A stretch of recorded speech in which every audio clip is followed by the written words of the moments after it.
So students, we have studied adaptation in plants and animals. Now we will see classification of living organisms. Firstly, we will study Darwin's theory of evolution. Charles Darwin, a biologist, suggested that the organisms which can best adapt to a changing environment are likely to survive in the nature. This is called survival of fittest. This is Darwin's first principle. He also said that if an organism is born with a new beneficial characteristic and is able to survive, this change is preserved in the next generation. This theory is called natural selection. This is Darwin's second principle. Different scientists have used different criteria and independently classified plants and animals. For this, a hierarchy is formed of classification, which classifies the organism depending upon the basic similarities and differences of the organism. This is called hierarchy of classification. It starts with kingdom, which is followed by phylum or division, then by class, followed by order, then family, which is followed by genus, and lastly by species. We will understand it by studying some example. We will see classification of a plant, mango. It belongs to kingdom plantain, division angiospermy, class Dicotyledone, order Sapindales, family Anacardiaceae, genus Mangifera, species Indica. We will see one more example of classification of animal, that is human being.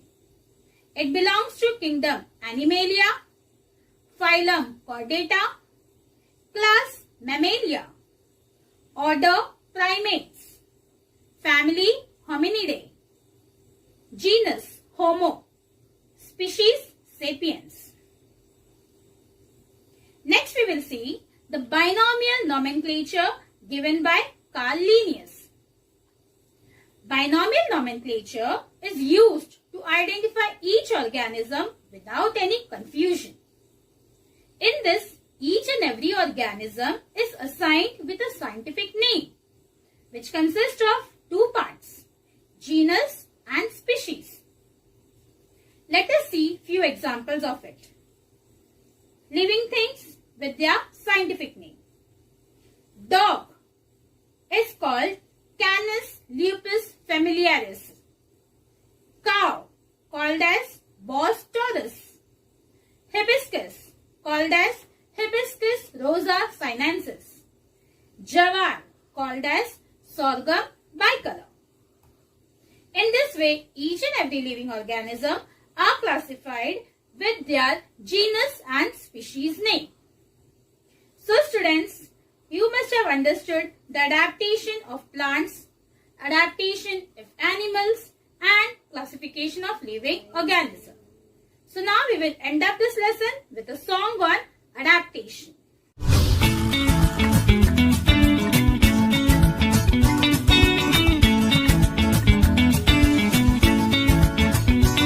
In our habitat, we can be attacked by predators each day, but something built inside helps us stay alive. An adaptation keeps us safe. An adaptation keeps us safe. An adaptation keeps us safe. And our habitat is dry, but we don't mind. We've learned what we must do. That's adaptation too. An adaptation keeps us safe. An adaptation keeps us safe. An adaptation keeps us safe.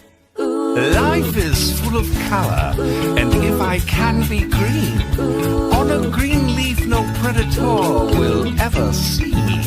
And this special adaptation has a special name. Camouflage, yes, it's a way to stay alive each day. In our habitat, we each day, but something built inside helps us stay alive. Adaptation keeps us safe. No rivers in a desert, no fast food to Adaptation find. keeps us safe. Water hides inside the cactus, food below the sticky Adaptation keeps spine. us safe. We've learned this adaptation to find the food we need. Adaptation keeps us safe. Adaptation, yes, it's the way to stay alive each day. Adaptation keeps us